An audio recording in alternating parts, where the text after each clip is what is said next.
Hello students, সকলোকে milestone tuition academy চেনেলটোলৈ স্বাগতম জনাইছো। আজি আমি কৰিম দশম শ্ৰেণীৰ গণিতৰ বৃত্ত সম্বন্ধ কালি চেপ্টাৰটোৰ অনুশীলনী 12.2। আজি আমি পঢ়িম 3 নম্বৰ প্ৰশ্নৰ পৰা। প্ৰশ্নটোত দিয়া আছে গড়িৰ মিনিটৰ কাটাডালৰ দৈৰ্ঘ্য 14 সেন্টিমিটাৰ, 5 মিনিটত গড়িৰ কাটাডালৰ দ্বাৰা ঘূৰণৰ কালি নিৰ্ণয় কৰা।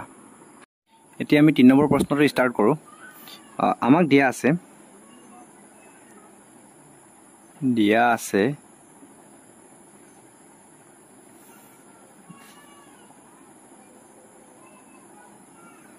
মিনিট কাটাডালৰ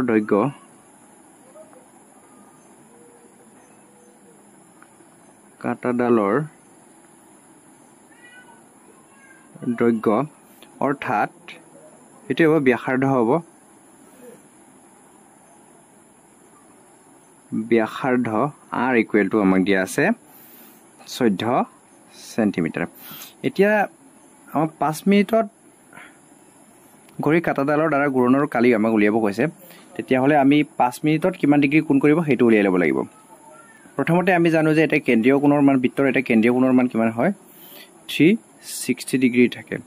এতিয়া আমাৰ ঘড়ীটোত আমাৰ 60 মিনিট থাকে, গতিকে 60 মিনিটেৰে 60ৰে আমি ডিভাইড কৰিলে 360 ডিগ্ৰী যদি 60ৰে আমি ডিভাইড কৰি দিও তেতিয়া হলে আমি 1 মিনিটত কৰা কোণটো পাই যাম।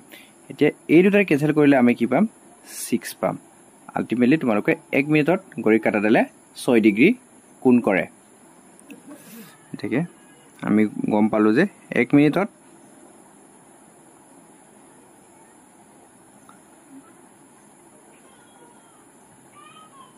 ঘড়ীৰ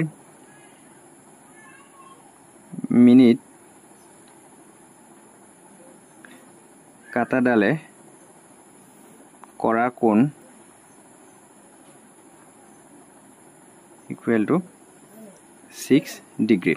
একে 5 মিনিটত ঘড়ীৰ মিনিট কাটাডালে কৰা কোণ ইকুৱেল টু আমি এইটো কি কৰিম 1 মিনিটত যদি 6 ডিগ্ৰী হয় তেতিয়া হলে 5 মিনিটত আমি 5ৰে পূৰণ কৰি দিম, 6 5 গুণ 30 ডিগ্ৰী হ'ব। এতিয়া এই অঞ্চলটোৰ কালিহে আমাক উলিয়াব কৈছে বৃত্তকলাৰ কালিটো। এতিয়া আমাক বিচাৰিছিলে এই অঞ্চলটোৰ কালি। এই অঞ্চলটোৰ আমি কোণ পালো 30 ডিগ্ৰী। এতেকে 5 মিনিটত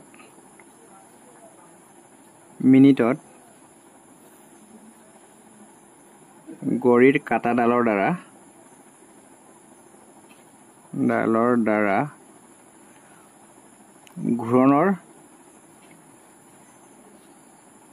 কালি, অৰ্থাৎ এইটো হ'ব আমাৰ বৃত্তকলাৰ কালি। এতিয়া বৃত্তকলাৰ কালিৰ সূত্ৰটো আমাৰ আছিলে θ/360 degree into pi r square. এতিয়া আমি থিটাৰ মান পাই গলো 30 ডিগ্ৰী পালো, তলত কিমান হ'ব 360 ডিগ্ৰী ইনটু পাইৰ মান 22/7 ইনটু r ৰ মান পালো আমি, আমাক দিয়া আছে r ৰ মান 14 স্কয়াৰ। এতিয়া এই দুটাৰ কেনসেল গলে কিমান হ'ব 0 0 কেনসেল যাব, 3 বাৰ 36 ইফালে আহিব আমাৰ 1/12 আহিব ইনটু 22/7 ইনটু 14 স্কয়াৰটো আমি 14 ইনটু 14 বুলি লিখি ল'ব পাৰো। এতিয়া এইটো আৰু এইটো কেনসেল কৰি ল'ব পাৰিম, 6 2 12 2 11 22 2ৰে কেনসেল কৰিব পাৰিম, আৰু সেইটো আৰু এইটোকো কেনসেল কৰি দিব পাৰিম 7 2 14 7 গুণে 7 যাব। আকৌ এই 3টোক 6টোক 2ৰে কেনসেল কৰিলে 2 3 6 2 গুণে 2 2ৰে কেনসেল কৰি ল'ব পাৰিম। এতিয়া আমাৰ তলত থাকিলে আমাৰ 3, ওপৰত থাকিলে 11 আৰু ইফালে থাকিলে আমাৰ 14। এতিয়া এই 14 আৰু 11 ক মাল্টিপ্লাই কৰিলে কিমান পাম আমি 14 ইনটু 11 ইকুৱেল টু কিমান হ'ব 4 গুণে 4 1 গুণে 1 ইফালে আকৌ 4 গুণে 4 1 গুণে 1। আলটিমেটলি আমি পাম 4 5 1 এটাকে 154 ডিভাইডেড বাই 3 সেন্টিমিটাৰ স্কয়াৰ। এতিয়া আমাৰ 3 নম্বৰ প্ৰশ্নৰ সমাধান হৈ গ'ল।